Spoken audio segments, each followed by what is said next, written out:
नमस्कार दोस्तों, मैं विवेक कुमार। आप सभी लोगों का हार्दिक स्वागत है आपके और हमारे चैनल क्राइम की कहानी के नए एपिसोड में। सबसे पहले आपके प्यार के लिए शुक्रिया कि आप मेरे वीडियो को पसंद करते हैं।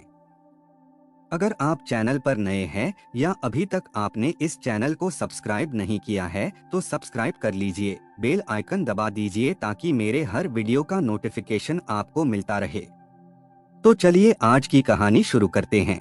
27 जून 2018 की उमस और गर्मी भरी सुबह थी। इंसान तो इंसान, जानवरों तक की जान हलकान थी। बिहार के पूर्णिया जिले के थाना जलालगढ़ क्षेत्र के रामा और विनय नाम के दोस्तों ने तय किया कि वे बिलरिया ताल जाकर डुबकी लगाएंगे। वैसे भी वे दोनों रोजाना अपने मवेशियों को बिलरिया ताल के नजदीक चराने ले जाते थे। रामा और विनय जलालगढ़ पंचायत के गांव चखाट के रहने वाले थे। उनके गांव से बिलरिया ताल 2 किलोमीटर दूर था। ताल के आसपास घास का काफी बड़ा मैदान था। चरने के बाद मवेशी गर्मी से राहत पाने के लिए ताल में घुस जाते थे, फिर वह 2-3 घंटे बाद ही ताल से बाहर निकलते थे।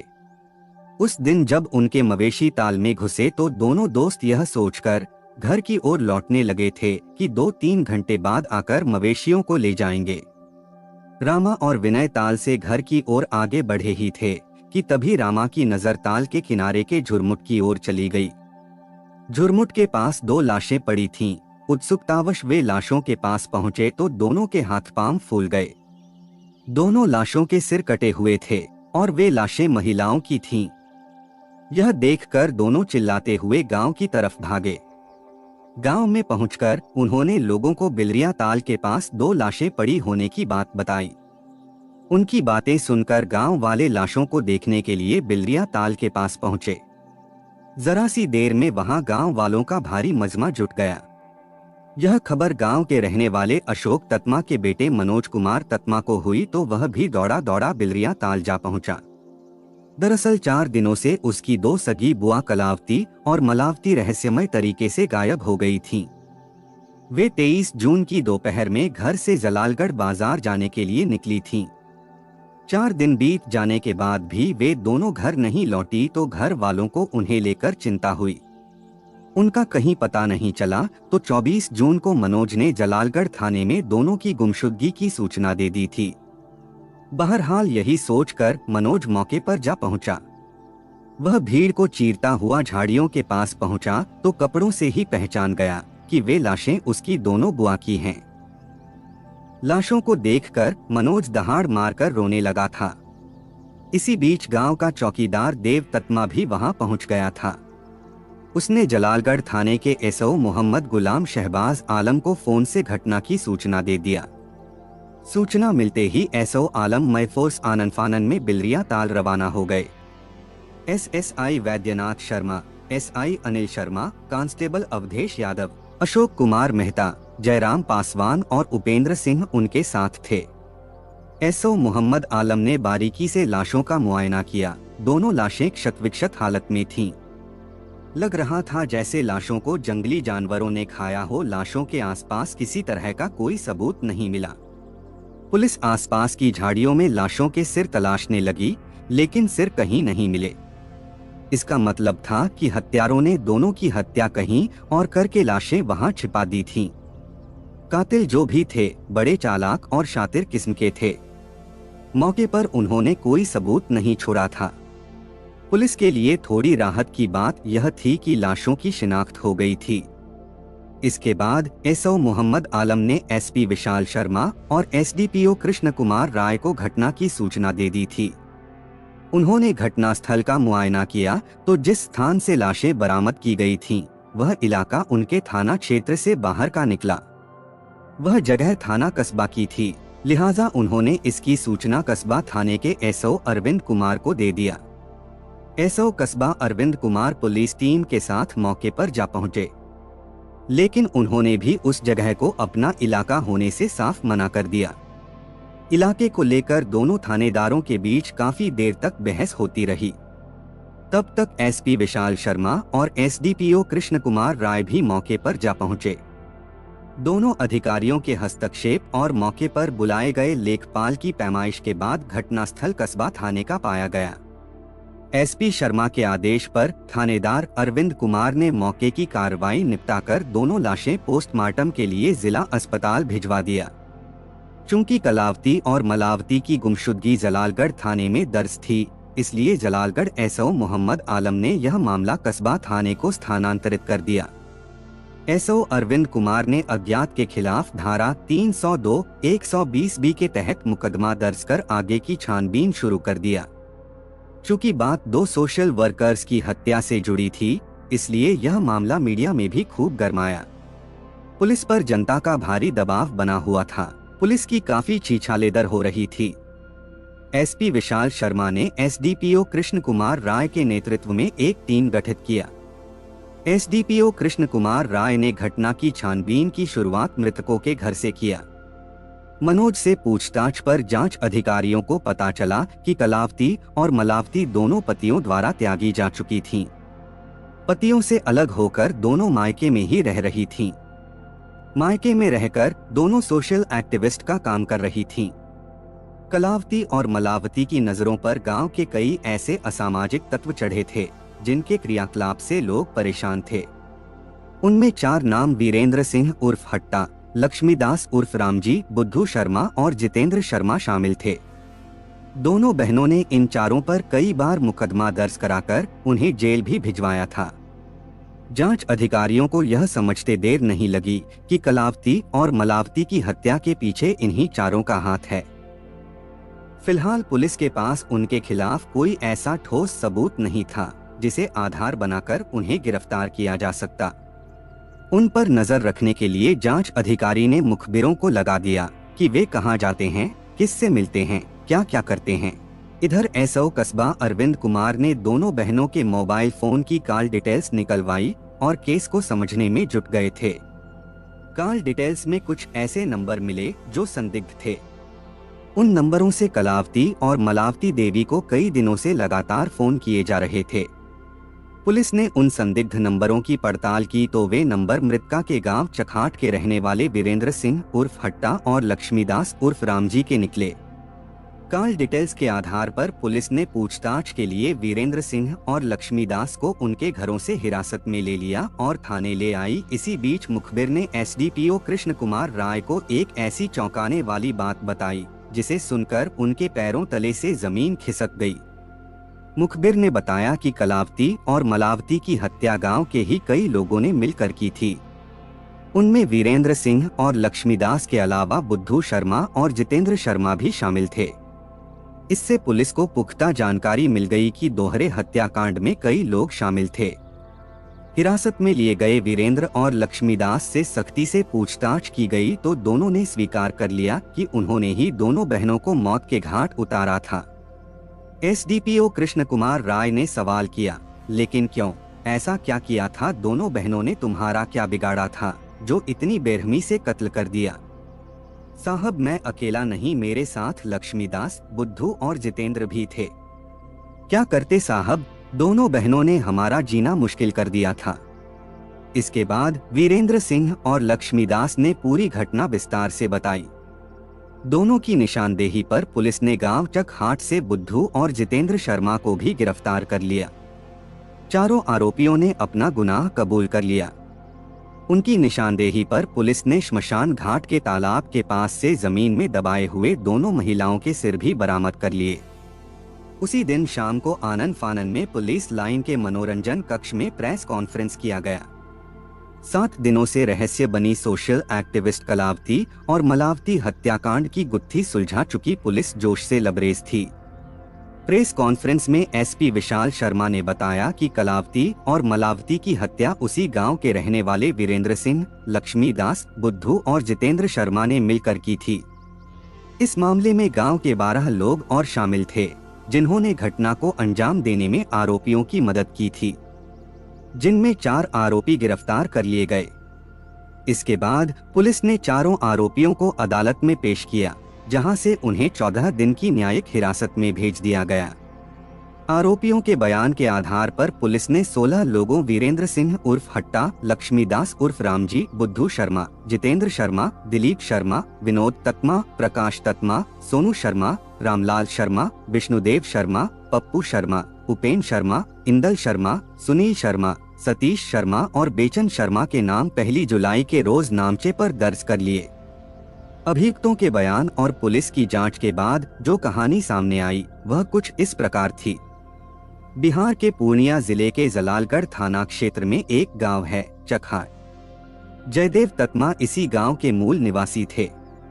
उनके 3 बच्चे थे, जिनमें एक बेटे अशोक ततमा के अलावा 2 बेटियां कलावती ततमा और मलावती ततमा थीं। अशोक ततमा दोनों बेटियों से बड़ा था। जयदेव ततमा का नाम चकहाट पंचायत में काफी मशहूर था। वह इलाके में बड़े किसान के रूप में जाने जाते थे। उन्होंने बच्चों को अच्छी शिक्षा दिलवाई। उनकी दिली इच्छा थी कि बच्चे पढ़ लिखकर योग्य बन जाएं। कलावती और मलावती बड़े भाई अशोक से बुद्धि और कला कौशल में काफी तेज थीं। दोनों बहनें पढ़ाई के अलावा सामाजिक कार्यों में बढ़ चढ़कर हिस्सा लेती थीं। उनका सपना था कि बड़े होकर समाज की सेवा करें। पिता की मदद से कलावती और मलावती ने समाज सेवा की जमीन पर अपने पांव पसारने शुरू कर दिए। गरीबों और मजलूमों की सेवा करके उन्हें बहुत सुकून मिलता था। बेटियों की सेवा भाव से पिता जयदेव ततमा खुश थे। धीरे धीरे वे गांव इलाके में मशहूर हो गईं। बचपन को पीछे छोड़कर दोनों बहनें जवानी की दहलीज पर कदम रख चुकी थीं।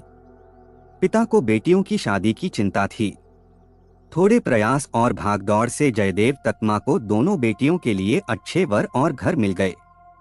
समय से दोनों बेटियों के हाथ पीले करके वे अपनी जिम्मेदारियों से मुक्त हो गए।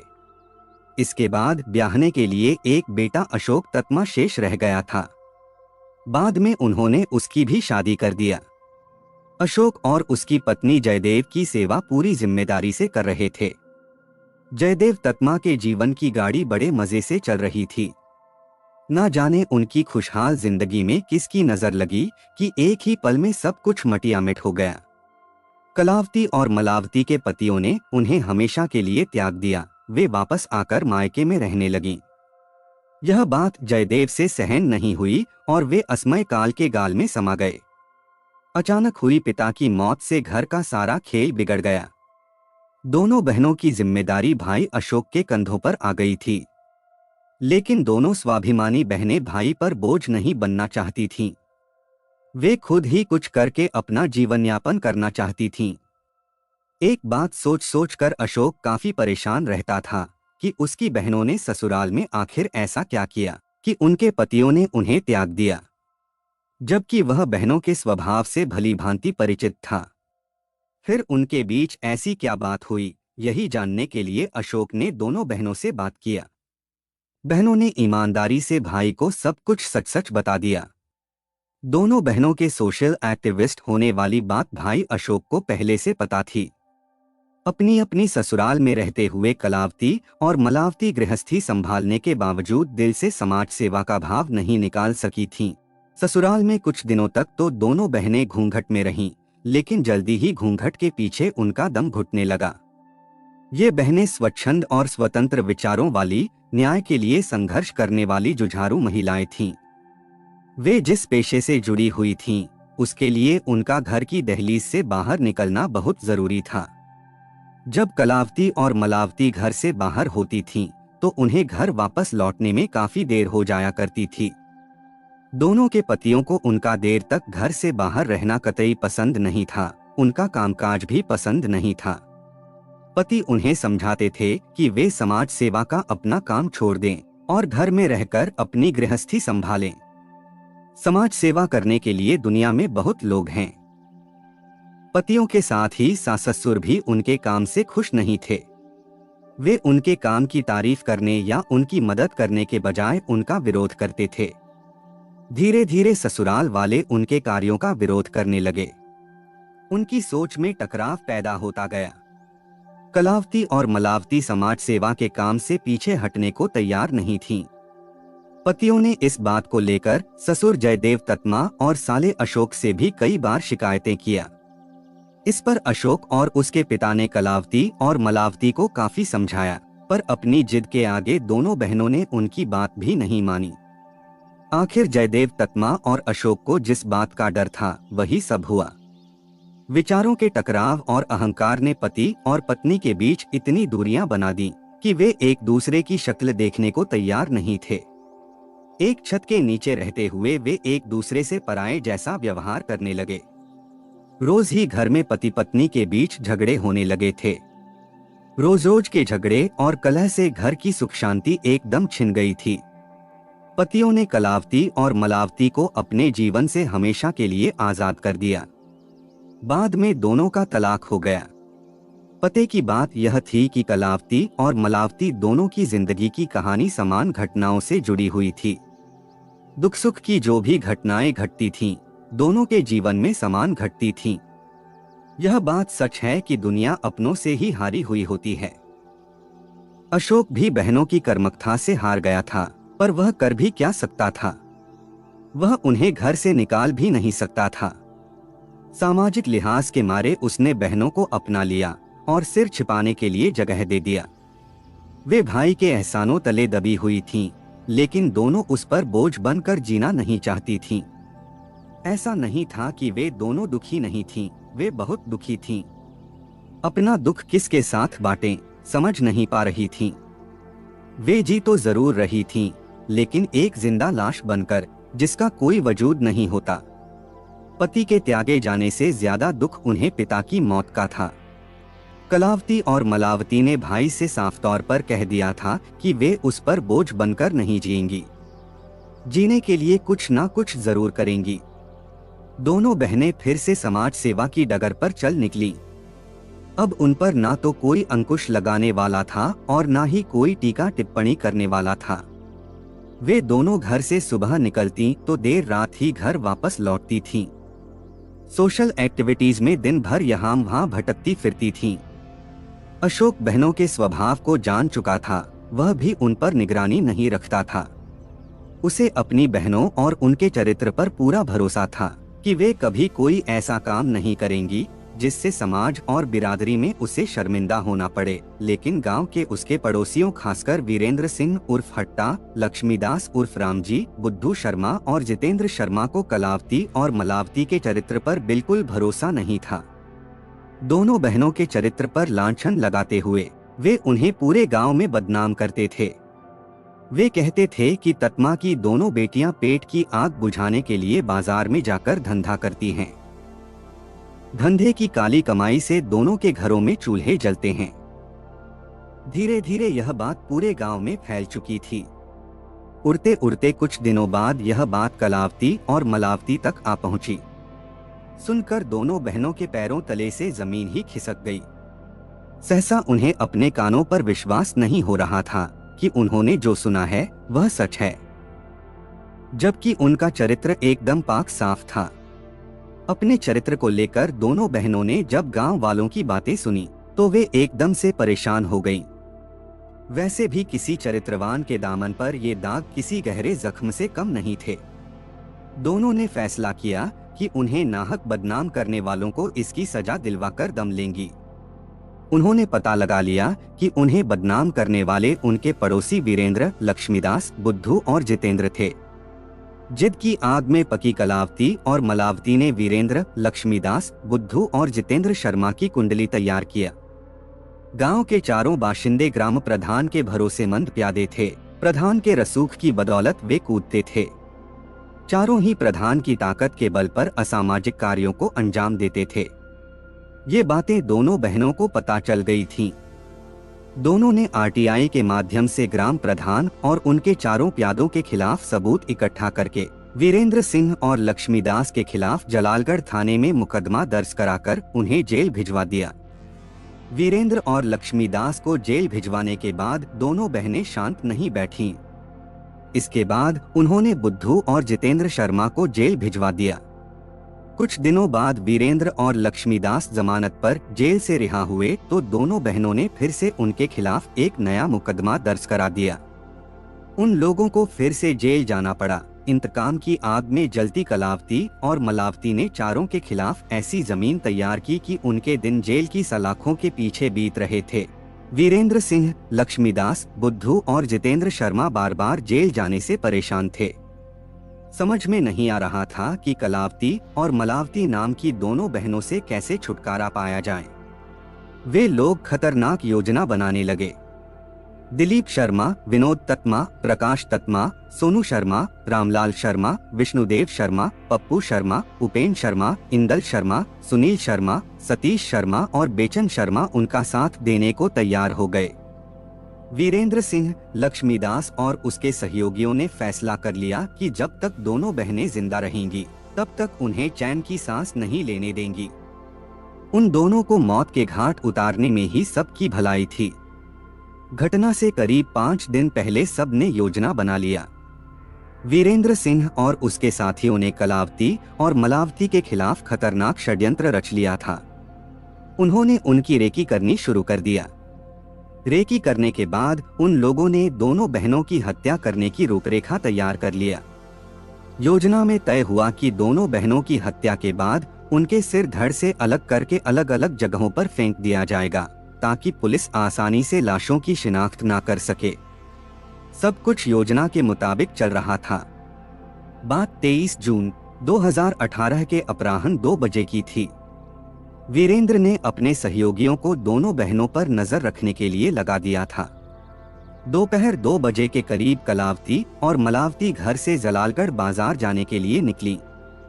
दोनों ने अपने भतीजे मनोज से बता दिया था कि वे जलालगढ़ बाजार जा रही हैं। वहां से कुछ देर बाद लौट आएंगी। दोनों के घर से निकलते ही इसकी सूचना किसी तरह वीरेंद्र सिंह तक पहुंच गई। वीरेंद्र सिंह ने सहयोगियों को सतर्क कर दिया कि दोनों जलालगढ़ बाजार के लिए घर से निकल चुकी हैं। चकहाट से जलालगढ़ जाने वाले रास्ते में कुछ हिस्सा सुनसान और जंगल से घिरा हुआ था। कलावती और मलावती जब सुनसान रास्ते से जलालगढ़ बाजार की ओर जा रही थीं, कि बीच रास्ते में वीरेंद्र सिंह, लक्ष्मीदास, बुद्धू शर्मा, जितेंद्र शर्मा सहित 12 और सहयोगियों ने उनका रास्ता घेर लिया। वे सभी दोनों बहनों को जबरन उठाकर बिलरिया घाट ले गए। वीरेंद्र और उसके साथियों ने मिलकर दोनों बहनों को तेज धार वाले चाकू से गला रेत कर मौत के घाट उतार दिया। इसके बाद दोनों के सिर धड़ से काट कर अलग कर दिए गए।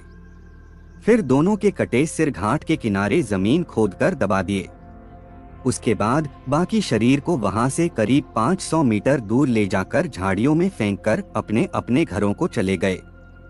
वीरेंद्र और उसके साथियों ने बड़ी चालाकी के साथ घटना को अंजाम दिया, लेकिन वे भूल गए थे कि अपराधी कितना भी चालाक क्यों ना हो, कानून के लंबे हाथों से ज्यादा दिनों तक नहीं बच सकता है।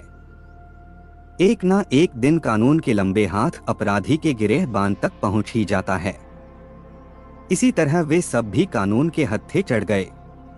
4 आरोपियों को जेल भेजने के बाद पुलिस ने फरार 12 आरोपियों को भी गिरफ्तार कर जेल भेज दिया।